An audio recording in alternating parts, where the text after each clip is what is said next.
kotor gitu, pengganti legislatif kotor gitu. Itu dengan menggunakan narasi yang kemudian akhirnya melecehkan perempuannya lagi gitu. Pernah menjadi gubernur Jawa Barat, bisa dikatakan elektabilitasnya tinggi di Jawa Barat, lalu kemudian bergeser ke provinsi lain. Padahal kan kepala daerah itu membangun daerah yang dia perlu kenal daerahnya, memahami rencana pembangunan jangka panjang menengah di daerahnya dan seterusnya. Tapi ini seolah-olah kan ada ekspor impor calon begitu. Harusnya pilkada yang demokratis itu adalah multi party executive election. Jadi kita ini bisa punya keragaman pilihan. Demokrasi yang mungkin mundur gitu ya, Mbak Titi bisa dibilang gitu ya. Bukan mundur sih, jungkir balik. Kalau mundur itu kan kayak masih ada keteraturan gitu ya. Kalau ini jungkir balik yang kita tuh nggak pernah bisa menduga dia akan salto dan akrobatnya kapan gitu. Iya. Jangan gentar walaupun cuma hanya jadi batu-batu kerikil gitu ya. Orang jatuh karena batu kecil bukan karena batu besar ya. Jangan cuman elit doang nih yang bikin konsensus gitu. Kita juga harus berkonsolidasi sebagai rakyat gitu ya. Selamat datang di podcast Konde.co, podcast yang membahas berbagai topik yang relevan dengan kehidupan perempuan, kelompok marginal, dan melakukan interseksi.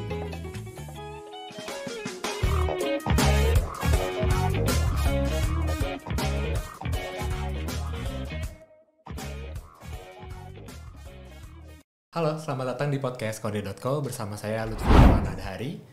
Pada kesempatan kali ini kita masih akan membahas mengenai perempuan dan pilkada nih. Nah, bersama saya sudah ada Bu Titi Anggraini, peneliti pemilu dan demokrasi dan juga dosen di Fakultas Hukum Universitas Indonesia, dan juga ada Kapten dari Kalyana Mitra. Selamat siang. Selamat siang. Selamat Titi dan Kapten. Ya, gimana kabarnya di tengah gonjang-ganjing pilkada yang begini? Apakah KTP-nya pada dicatut? Alhamdulillah saya warga Tangerang Selatan walaupun ya kondisinya tidak terlalu baik juga. Ya, calonnya Marcel. Apakah kita harus ganti topik untuk membahas itu? Mungkin topik berikutnya. Kapten, kabarnya sehat-sehat ya? Sehat. Oke. Ya pada kesempatan kali ini kita bakal ngebahas mengenai bagaimana sih situasi demokrasi saat ini yang mungkin banyak cawe-cawe, terus konsensus politik tuh makin menguat gitu, dan dampaknya terhadap perempuan dalam kontestasi pilkada gitu ya. Nah, di sini kita narasumbernya udah beken-beken nih, udah berpengalaman juga nih, ada Mbak Titi dan Kapten juga gitu ya. Nah, mungkin aku mengambil dari risetnya Kalyana Mitra dulu kali ya, yang di pemilu kemarin melakukan riset dan ternyata masih banyak perempuan yang dibebani oleh hal-hal yang gak substansial gitu ya dalam maju ke politik gitu ya. Nah, mungkin dari Kapten dulu nih pertama gitu ya, dan mungkin nanti Mbak Titi bisa melanjutkan gitu. Situasi politik saat ini tuh kayak gimana sih, dan gimana dampaknya untuk perempuan gitu, sebagai pengantar dulu. Iya, biarpun sebenarnya kita udah punya kebijakan afirmasi gitu ya untuk keterwakilan perempuan di legislatif minimal 30%, tapi nyatanya memang implementasi itu masih sangat jauh gitu ya dari yang ideal, karena kita udah ada kebijakan 30%, tapi udah dibiarin gitu aja, nggak ada nih persiapannya untuk upaya-upayanya untuk mengimplementasikan benar-benar gitu keterwakilan 30% perempuan di legislatif ini, baik oleh negara maupun oleh partai politik gitu. Jadi kalau tadi kalau Lutfi udah sempat singgung juga terkait dengan riset kami di kekerasan berbasis gender dalam pemilu sebelumnya, memang kemudian banyak akhirnya partai-partai politik ini yang malah memaksa perempuan untuk menjadi kadernya, menjadi kandidat dalam partai politiknya untuk memenuhi kuota 30% itu. Jadi alih-alih kemudian melakukan kaderisasi pendidikan politik bagi perempuan, ini malah melakukan kekerasan lagi ujung-ujungnya gitu. Jadi 30% yang harusnya kebijakan afirmasi untuk mendukung keterwakilan perempuan ini malah menjadi bentuk kekerasan baru gitu bagi perempuan. Sampai akhirnya juga kemudian perempuan-perempuan yang masuk di partai politik menjadi kandidat setelah dipaksa gitu ya untuk memenuhi kuota 30% ini juga tidak mendapatkan dukungan yang maksimal dari partai politik untuk melakukan kampanye, kemudian untuk melakukan upaya-upaya meningkatkan visibilitasnya gitu. Jadi sudahlah dipaksa, kemudian tidak diberikan logistik yang cukup, tidak diberikan pembekalan yang cukup gitu untuk meningkatkan elektabilitasnya. Oke, Mbak Titi, tadi kan Katen bicara soal di isunya isu legislatif gitu ya. Apakah hal yang sama juga terjadi dalam sisi isu pilkada gitu, atau bahkan lebih parah karena nggak ada aturan afirmasi juga ya di pilkada? Pilkada lebih berat bagi perempuan karena kebijakan afirmasi kita kan baru di pemilu DPR dan DPRD. Pemilihan DPD, bupati, wali kota, gubernur, dan juga presiden itu sama sekali tidak punya kebijakan afirmasi.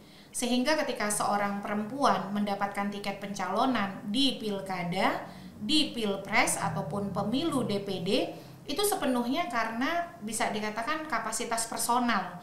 Walaupun kapasitas personal ini karena banyak faktor ya, misalnya karena dia bagian dari elit atau kemudian kekerabatan politik atau pemilik modal yang kuat, dia akan lebih mudah untuk mendapatkan tiket itu.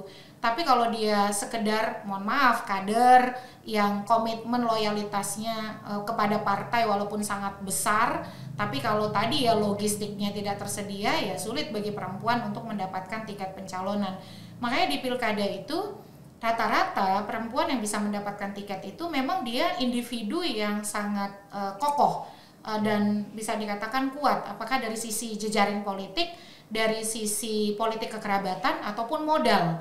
Nah, kita memang jadi tantangan kita karena tadi ya kebijakan afirmasi tidak ada. Dulu kami sempat mengusulkan ketika saya masih direktur Perludem, untuk pilkada itu diusulkan agar mengurangi syarat dukungan kalau salah satu calonnya atau dua-duanya adalah perempuan. Kalau sekarang kan syarat menjadi calon itu memang sangat berat ya. Kalau dia dari jalur partai, dia harus mengumpulkan dukungan partai minimal punya 20% kursi atau 25% suara sah hasil pemilu DPRD terakhir. Kalau dia jalur perseorangan, dia harus dapat dukungan dari pemilih sebanyak 6,5 sampai 10%. Dan itu kan besar sekali, berat begitu. Dulu sempat kita usulkan agar kalau dia ada calon salah satunya adalah perempuan, itu dikurangi syaratnya 30%. Jadi contoh, kalau di DKI misalnya kan butuh 22 kursi ya. Kalau salah satu calonnya adalah perempuan, misalnya Pilkada Jakarta salah satu calonnya perempuan, kurangi 30% dari 22 gitu. Jadi dia tidak harus memenuhi syarat 22 kursi. Tetapi dia bisa lebih sedikit persyaratan yang harus dipenuhi. Tapi itu tidak dipenuhi di usulan kita untuk undang-undang pilkada. Dan belum lagi nih tantangan politik lokal kita hari ini. Walaupun pilkada itu kan di daerah ya, di kabupaten, kota, provinsi. Tapi coba lihat deh, yang bicara soal pencalonan tuh siapa? Ketum-ketum partai yang ada di Jakarta begitu. Itulah realitas politik kita hari ini, terjadi sentralisasi politik yang sangat luar biasa.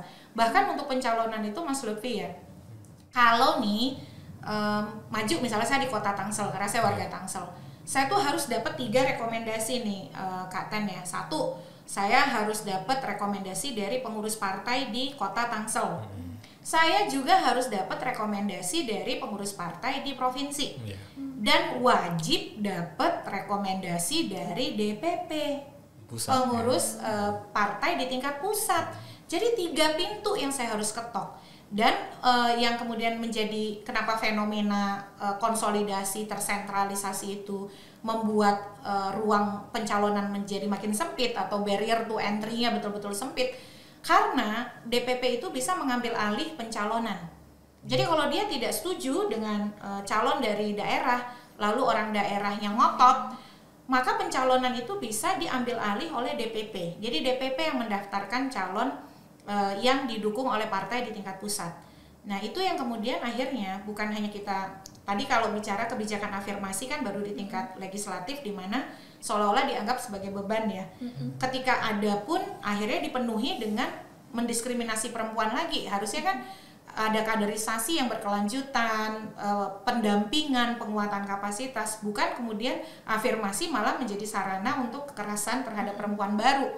Nah di pilkada ya yang terjadi adalah blocking politik oleh kekuatan tingkat nasional, dalam artian bagaimana pengaruh DPP itu sangat menentukan. Kalau DPP-nya punya keberpihakan, paradigma adil gender sih bagus ya. Kita penetrasinya lewat DPP saja gitu. Tapi ketika yang terjadi adalah konsolidasi kekuasaan, dan itu kan biasanya sangat maskulin, perempuan biasanya akan ditinggal begitu. Nah itu yang ya bagi saya sih pilkada 2024 tuh tidak ada bandingannya. Saya juga baru menemukan fenomena seperti sekarang gitu. Makanya tadi sebelum kita dialog kan saya bertanya, aduh saya ini manfaat nggak ya pemilu dan pilkada selama ini ya. Kalau mau curhat lagi bisa 10 jam nih. Oke Mbak Titi. Berarti kan sebenarnya salah satu titik krusialnya adalah di partai politik. Betul. Gitu ya. Hulunya di partai. Hulunya di partai politik. Nah kalau dari temuan kalian Mitra sendiri selama pemilu 2024 gitu ya, sejauh apa sih partai politik itu berperan gitu dalam kekerasan berbasis gender di ranah politik gitu terhadap perempuan? Iya. Tadi sebelumnya juga sempat kita singgung bagaimana partai politik ini juga berperan dalam menimbulkan kekerasan baru dari kebijakan afirmasi yang ada ya. Kemudian juga setelah dipenuhi tidak memberikan logistik yang cukup, tidak memberikan akses yang cukup bagi perempuan, kandidat perempuan untuk melakukan kampanye dan lain sebagainya untuk meningkatkan visibilitasnya. Kan tapi juga kemudian selain itu ada juga beberapa jenis kekerasan yang berdasarkan hasil temuan kita kemarin yang juga dilakukan oleh partai politik ke calegnya gitu. Misalkan untuk meningkatkan visibilitas calon perempuan, caleg perempuan, alih-alih memberikan logistik yang cukup gitu ya, dukungan untuk melakukan kampanye, malah memaksa caleg perempuan ini untuk melakukan hal-hal di luar keinginannya gitu. Misalkan dengan memaksa untuk memakai jilbab, itu salah satunya. Jadi karena memang kalau partai politik ini kepentingannya juga popularitas dan visibilitas ini sebenarnya juga maksudnya penting gitu ya untuk mereka menang. Tapi caranya salah satunya yang kemudian akhirnya malah menimbulkan kekerasan bagi caleg perempuan ini adalah itu juga dengan kemudian memaksa caleg perempuan yang ada di partai politiknya ini sesuai dengan keinginan-keinginan yang ada di masyarakat gitu. Jadi kalau masyarakatnya pengen caleg perempuannya ini sesuai dengan apa yang mereka lihat sebagai calon yang ideal gitu ya, dalam salah satunya agama, itu berarti yang dia memakai jilbab gitu. Jadi kemudian ada beberapa caleg perempuan yang akhirnya dipaksa untuk memakai jilbab agar dia bisa diterima oleh masyarakat. Itu salah satunya. Nah kemudian juga ada hal lain, tadi kalau yang satu disuruh pakai jilbab, yang satu ini malah dia menggunakan narasi-narasi yang itu melecehkan gitu ya, untuk kampanye, untuk mengkampanyekan caleg perempuan ini gitu. Jadi kayak misalkan pilih Mama Semo, iya, Mama muda sekian gitu ya, atau pelakor gitu, pengganti legislatif kotor gitu. Itu dengan menggunakan narasi yang kemudian akhirnya melecehkan perempuannya lagi gitu. Dan mirisnya juga kadang beberapa caleg perempuan ini tidak sadar bahwasanya apa yang dilakukan terhadapnya adalah bentuk kekerasan berbasis gender gitu, karena melihatnya oh ini sebagai konsekuensi dia terjun di politik, ini merupakan harga yang harus dibayar gitu saat dia terjun ke politik. Iya. Ya sebenarnya kayak pemaksaan jilbab itu juga terjadi di pilkada ya Mbak Titi ya. Temuan kemarin liputan Kode.co juga pernah juga membahas mengenai Ibu Yuni Satya Rahayu, Wakil Bupati Sleman dulu, yang bercerita kalau ya dirinya dulunya rambutnya coklat, terus dipaksa untuk disemir gitu biar ya itu atas kemauan partai gitu, terus harus pakai jilbab juga gitu pas di foto-fotonya, di banner-bannernya padahal sebelumnya dia nggak pakai jilbab gitu ya. Dan berarti itu universal gitu ya, Mbak Titi dan Katen, gak cuma terjadi di legislatif tapi juga di kepala-kepala daerah juga ya kurang lebih ke perempuan sama gitu ya. Nah kalau tadi bahasanya partai, sekarang multi partai nih Mbak Titi. Demokrasi hari ini multi partai tapi sebenarnya satu juga gitu. Iya. Yang ngendaliin satu. Rasa partai tunggal. Iya, benar. Partai Kim Plus kali ya. Ketika sudah ketemu di kepentingan, semua jadi dalam satu perahu. Yang beda namanya saja. Tapi kepentingannya ternyata sama ya. Memaknai Bhinneka Tunggal Ika secara serampangan tuh kayak gitu. Nah, ini kan jadi apa ya, semacam konsensus elit yang apa ya, yang cukup besar dan kekuatannya itu cukup perkasa gitu ya, Mbak Titi ya. Bahkan di Pilkada Jakarta sendiri kita bisa melihat bagaimana dramanya gitu. Nah, kalau tadi aja parpol itu situasinya demikian. Nah, bagaimana sih konsensus elit seperti misalnya kita sebut aja lah ya Kim Plus ini itu bisa berdampak gitu terhadap perempuan gitu? Tidak ada Kim Plus pun perempuan tereliminir ya dari proses kontestasi pilkada, karena dalam namanya kontestasi elektoral di mana suara terbanyak menentukan, pilkada itu kan suara terbanyak. Yang 2 putaran itu kan hanya di DKI Jakarta 50% plus 1. Sisanya kalau di daerah lain siapapun yang dapat suara terbanyak dia akan menjadi calon terpilih. Maka partai seolah-olah kalau dulu nih itu dipandu atau dikendalikan oleh elektabilitas. Yang penting calon itu punya elektabilitas, maka semua kekuatan politik akan merapat. Nah ternyata sekarang tadi ya, konsolidasi elit itu bukan untuk mengarah kepada calon yang punya elektabilitas kuat, tapi kepada bagaimana mengeliminir, menggeser calon yang justru punya elektabilitas kuat dan disukai oleh rakyat. Jadi kalau dulu konsolidasi elit mengarah kepada orang yang elektabilitasnya tinggi, disukai oleh pemilih dan punya potensi keterpilihan kuat, itu biasanya akan merapat tuh. Tapi kalau sekarang justru konsolidasi elit bagaimana untuk menghadapi figur yang punya elektabilitas supaya tidak mendapatkan tiket atau tidak mendapatkan perahu pencalonan. Nah itu salah satu fenomena yang terbaca. Dan kalau ditanya apa sih yang menyebabkan sekarang dominasi elit Jakarta, kita sebut saja elit Jakarta karena belum pindah ke IKN ya. Nah kok dominasi elit Jakarta ini kenapa bisa seperti itu? Tadi kita sudah bahas. Pengaruh dari kontrol dan resentralisasi politik daerah melalui tiket pencalonan yang wajib oleh DPP itu sangat berpengaruh. Makanya mereka berani kumpul-kumpul karena mereka bisa maksa kan ke bawah.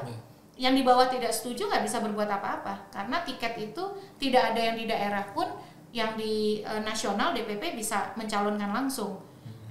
Sebut contoh begini deh. Kalau misalnya partai di Jakarta nih, pengurus provinsinya semua tidak setuju dengan driven dari pusat, mereka juga tidak bisa berbuat apa-apa karena yang pusat bisa ambil alih.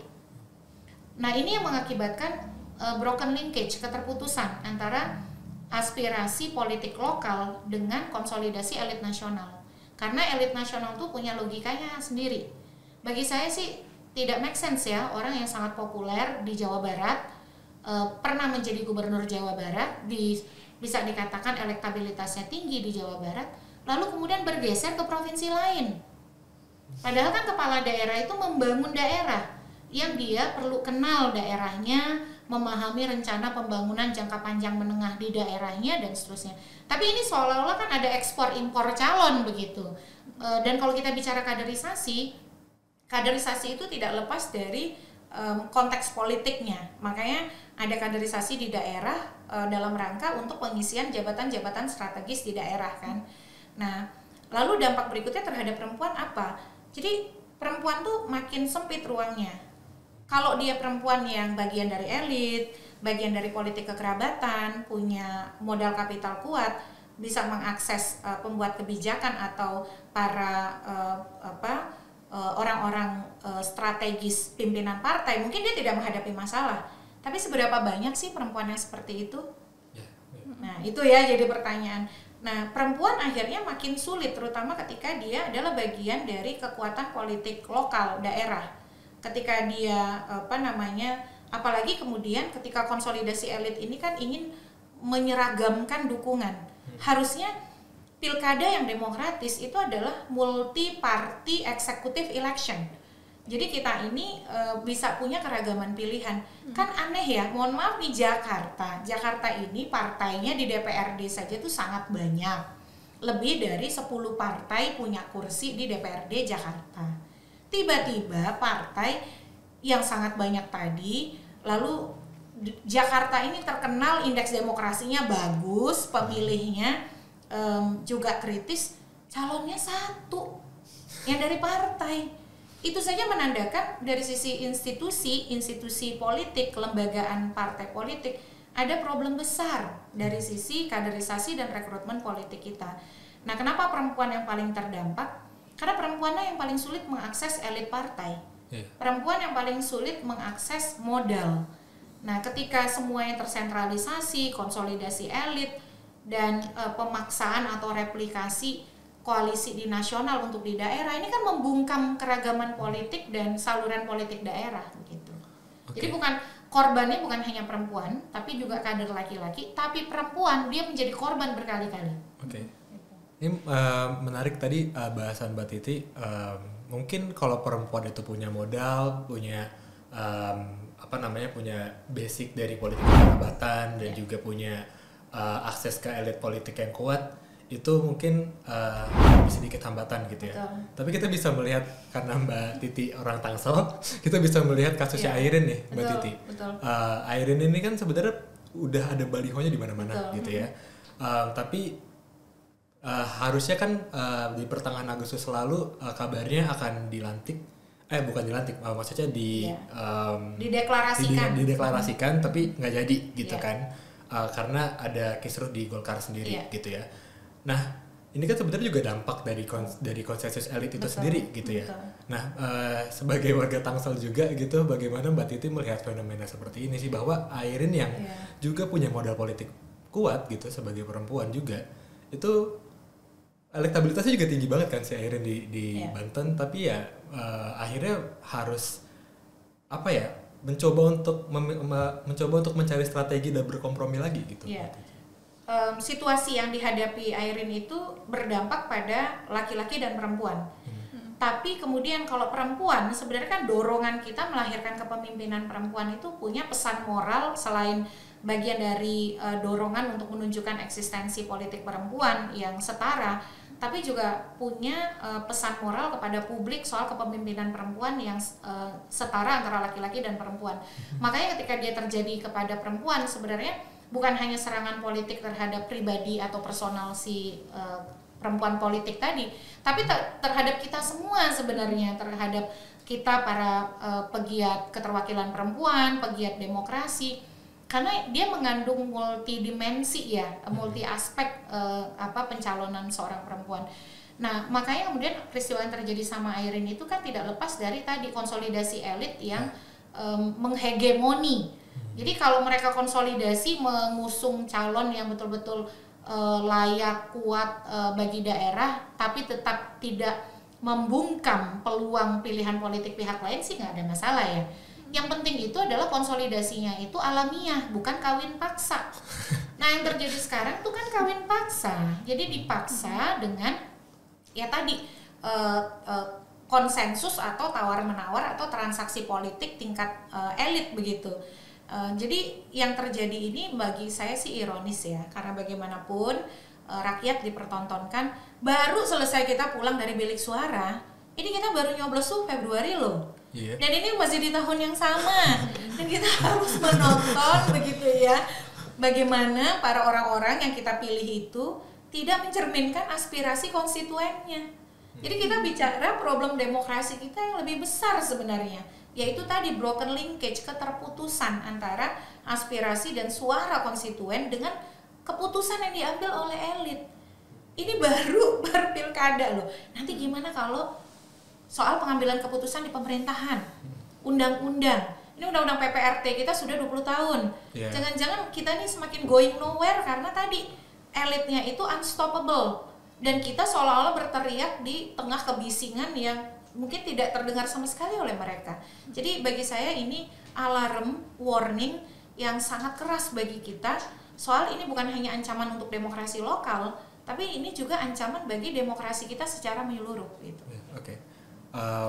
Aku balik ke KTN lagi nih. Tadi bahasan dari Mbak Titi menarik banget gitu, kalau ya demokrasi yang mungkin mundur gitu ya. Mbak Titi bisa dibilang gitu ya. Bukan mundur sih, jungkir balik. Kalau mundur itu kan kayak masih ada keteraturan gitu ya. Kalau ini jungkir balik yang kita nggak pernah bisa menduga dia akan salto dan akrobatnya kapan gitu. Iya, dan sebenarnya kan partai politik itu sendiri sebenarnya punya tanggung jawab untuk edukasi politik gitu ya ke masyarakat gitu. Nah, kalau mungkin dari riset kalian Mitra juga ya, gimana sih dampak elit atau partai politik yang sebegitunya gitu kepada politik di tingkat grassroots atau di masyarakat gitu? Apakah masyarakat juga terdampak gitu dari permainan elit itu, kayak jadinya merasa oh emang politik tuh kayak gini ya, jadi kayak jatuhnya memaklumi gitu politik kotor seperti itu gitu? Gimana Katen? Iya, ini memang kalau di daerah juga ternyata kekerasan berbasis gender dalam pemilunya ini lebih beragam gitu, berasal dari riset kita kemarin. Jadi memang kemudian banyak elit-elit politik ini dari partai-partai politik ini yang memang sedari awal itu sudah menentukan kandidatnya sendiri tanpa ada keberpihakan kepada perempuan, ini juga melakukan banyak cara untuk bisa menghilangkan perempuan ini dari kontestasi politik yang ada di daerah gitu. Jadi bagaimana caranya dia menggunakan narasi-narasi yang tidak berpihak kepada perempuan, narasi-narasi seksis untuk bisa mengalahkan lawan politiknya gitu. Banyak sebenarnya narasi seksis yang digunakan gitu ya, kayak misalkan perempuan ini memang kodratnya bukan menjadi pemimpin gitu, kodratnya bukan menjadi pemimpin, dia tidak rasional, tidak cukup punya kekuatan, tidak cukup punya skill untuk memimpin. Yang ini narasi-narasi ini terus menerus dikembangkan gitu. Jadi kalau misalkan di pemilihan legislatif ini masih ada kebijakan afirmasi ya, tadi sempat disinggung, karena kemudian kalau dilihat juga ini perempuan merepresentasikan secara simbolis identitas yang melekat pada dirinya gitu. Nah sedangkan kalau kenapa kemudian pilkada ini lebih tinggi gitu ya tantangannya, karena tadi bukan sebagai representasi dari identitas masyarakat akan tapi juga sebagai pemimpin gitu, sebagai pemimpin. Jadi memang narasi-narasi perempuan tidak bisa menjadi pemimpin ini semakin kuat kemudian digunakan gitu ya dalam pilkada.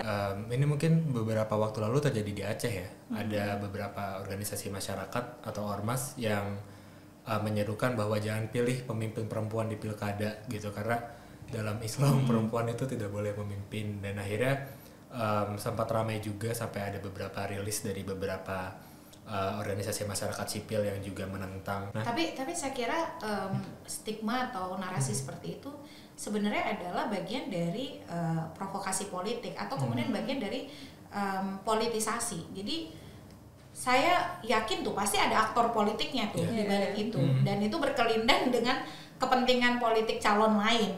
Nah cuman kan akhirnya stigmanya adalah seolah-olah agama tuh puritan, tidak melihat ini. Padahal sebenarnya kalau dari sisi beberapa pengalaman saya selama ini itu digunakan sebagai kendaraan politik oleh orang yang juga mau berkontestasi, yang tidak siap berhadapan dengan perempuan yang punya elektabilitas tinggi. Misalnya itu yang dihadapi sebut saja di Pilkada 2015 ya Bu Iliza ya. ketika dia maju kembali kan ada narasi-narasi seperti itu, Iliza Saanuddin di kota Banda Aceh. Tapi yang memang melihat ini tuh sebenarnya isu itu juga menjadi alat politik, menjadi dagangan politik juga. Jadi tidak genuinely atau tidak murni karena konteks pemahaman agama, tapi politisasi pemahaman agama untuk kepentingan pemenangan salah satu oknum politik tertentu gitu, dan itu bahaya sekali. Iya, benar. Ya. Memang mereka menggunakan, memanfaatkan gitu narasi-narasi ini. Betul. Padahal mengalahkan. Setelah saya kira di awal Pilkada serentak 2015 isu itu agak redam ya, tapi kemudian itu kembali digunakan karena memang ketika istilahnya habis akal berhadapan dengan mungkin figur perempuan yang cukup populer, cukup punya elektabilitas, ya itu dinarasikan kembali. Padahal makin kesini, memang 2004 kalau kita ikuti pilpres ya kan ada fatwa, ada ini, ada itu. Tapi kan kemudian makin inklusif ya. Nah tapi ternyata di 2020-an, setelah 2015-2017 lah, itu kok kayaknya dipakai lagi begitu. Nah, jadi sebenarnya lagi-lagi hulunya ya di elit politik dan partai politik kan. Iya. Tapi sayangnya juga akhirnya kepakai gitu di basis-basis masyarakat kemudian kesukuan dan keagamannya kuat itu kan jadi. Jadi dari elit untuk elit, jadi dari rakyat untuk rakyat ya. Iya, kok kayaknya kita nih tinggal nunggu di ujung dan itu udah ampas-ampasnya ya. Mending kalau sekedar masih ada menu di piring, kita masih dapat main course-nya atau menu utamanya. Ini jangan-jangan kita sudah dapat ampasnya saja. Contoh di 2024 kita kan baru selesai keluar dari TPS, tapi kita langsung dipertontonkan betapa seolah-olah suara kita ini sangat tidak berharga ketika mereka mencalonkan kandidat yang seolah-olah hanya berorientasi pada kepentingan dan logika mereka. Sementara kita masyarakat logikanya kok tidak sama dengan elit kan. Tidak bisa kemudian hanya mengatakan elit yang paling tahu kita, elit yang pintar, kita yang bodoh. Tapi yang kita lihat hari ini adalah kenapa keputusan elit itu berjarak atau kemudian selalu terdistorsi dengan suara publik. Ya karena mereka berjalan dengan logikanya sendiri. Makanya tadi disebut dengan keterputusan aspirasi atau broken linkage antara konstituen dan para politisi atau para wakilnya begitu. Dan ini menyadarkan pada kita bahwa walaupun memang kita akhirnya saya pernah dengar Mbak Ayu Utami itu ngomong gini banget ya, jadi pemilih di TPS harus cerdas, selesai dari TPS harus waspada, kritis kepada kebijakan pemerintah. Lalu kita nih kapan istirahatnya? Gitu. Benar juga ya, kita akhirnya seolah-olah tidak bisa istirahat kan di TPS. Kita harus cerdas, artinya kita harus well informed, dapat informasi yang baik. Selesai dari TPS kita harus awasi kerja-kerja para wakil kita yang terpilih. Kita juga harus mengawal produk legislasi, kita juga harus kritis terhadap anggaran. Padahal kan gunanya kita memilih wakil karena kita tidak bisa terlibat di semua hal gitu. Ya tapi mau bagaimana lagi, katanya demokrasi yang kokoh, yang kuat itu yang warga negaranya aktif kan. Tapi kan ya derajat keaktifannya masa gitu harus ngurusin semua gitu. Mungkin itu nggak perlu terjadi, kita harus terjaga 24 jam kalau para representatif kita, para wakil kita itu amanah kan. Nah ini memang yang harus dibenahi itu banyak, ada yang berkaitan dengan sistem, ada berkaitan dengan kelembagaan, budaya politik, tapi moralitas politik itu ternyata itu yang sangat berpengaruh begitu. Jadi perubahan itu akan lebih cepat terakselerasi kalau pemimpinnya juga punya paradigma progresif, responsif, reformis, dan inklusif. Tapi sebagus apapun sistem, ya kalau yang masuk ke dalamnya paradigmanya masih kolot, masih diskriminatif, tidak adil gender, pemahaman gendernya buruk, ya sistem pun tidak akan bisa langsung mengubah si sosok itu ya. Makanya memang ini walaupun banyak diskusi yang mengatakan antara telur sama ayam, tapi bagi saya it takes two to tango. Kita butuh sistem yang bagus, tapi kita juga butuh orang yang bagus. Jadi memang harus dua-duanya nih. Dan ya Konde harus kerja keras ya sama kalian kita semua. Kita semua. Jadi sebagai warga negara terjaga 24 jam. Ya, oke. Tadi kan Mbak Titi bilang ini jangan-jangan kita tinggal ampasnya doang dapatnya gitu ya. Ini mungkin pertanyaan terakhir karena kita waktunya terbatas. Sebenarnya kalau ngomongin elit ini bisa tadi ya 10 jam kali. Iya betul. Ya bisa gak tidur gitu. Tadi kalau misalnya kita cuma dapat ampasnya aja, mungkin ini pertanyaan klise sih, tapi ya emang harus ditanyakan gitu. Yeah. Kita sebagai masyarakat dan mungkin perempuan juga ya Mbak Titi dan Aten gitu, ada gak sih harapan di tengah demokrasi yang jungkir balik ini dengan konsensus elit yang terus menerus mencari kawan untuk menjadi kekuatan poros sendiri gitu tanpa oposisi, yang dia jadi kekuatan politik yang menguat sendiri gitu di demokrasi hari ini? Apakah masih ada harapan, dan jika ada apa dan bagaimana kita harus memelihara harapan itu gitu? Kalau saya sih 3 hal yang saya selalu tekankan pada diri saya walaupun sering capek ya. Pertama, tetap peduli. Yang kedua, tetap bersuara. Yang ketiga, tetap bersolidaritas. Karena dengan kepedulian itu kan akan menumbuhkan gerakan yang berikutnya. Minimal dengan bersuara saja. Karena kalau kita bersuara, mereka yang melakukan tindakan destruktif itu bisa cepat, minimal kan kita agak tertahan. Karena dia mau tidak mau, walaupun mereka tidak peduli, tapi setidaknya noise yang bukan sembarang noise ya, tapi suara untuk perjuangan itu akan mengingatkan mereka atau mungkin membuat mereka lebih lambat atau lebih slow untuk melakukan tindakan destruktif tadi. Dan yang terakhir tuh bersolidaritas, karena kita nggak bisa sendiri. Yang kita hadapi elit yang punya sumber daya, punya kekuasaan, dan mereka terus mengkonsolidasi dirinya ya. Jadi kelompok, ya kalau bisa disebut kelompok pro status quo yang terus mengkonsolidasi diri. Dan kita tidak bisa kalau kita tidak juga melakukan hal yang sama. Nah, oleh karena itu kalau saya tuh selalu bilang, karena saya banyak bersentuhan dengan orang muda, dan saya walaupun mengajar bukan profesi utama ya, karena saya dosen tidak tetap begitu, tapi dengan berinteraksi dengan mahasiswa, saya tuh jadi percaya kita punya harapan.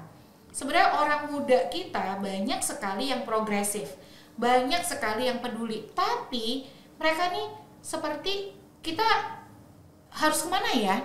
Jadi harus ditemani, dikawani begitu untuk melakukan aktivisme bersama-sama.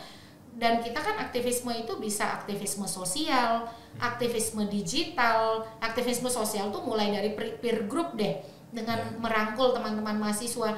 Contoh kalau di UI itu ada Kastrat yang saya tuh sampai kewalahan kalau diminta diskusi, Mbak isi diskusi dong. Saya bilang karena pekerjaan saya bukan sekedar mengisi diskusi, tapi di situ lesson learn-nya mereka tuh aware, mereka tuh peduli, tapi perlu dikawani.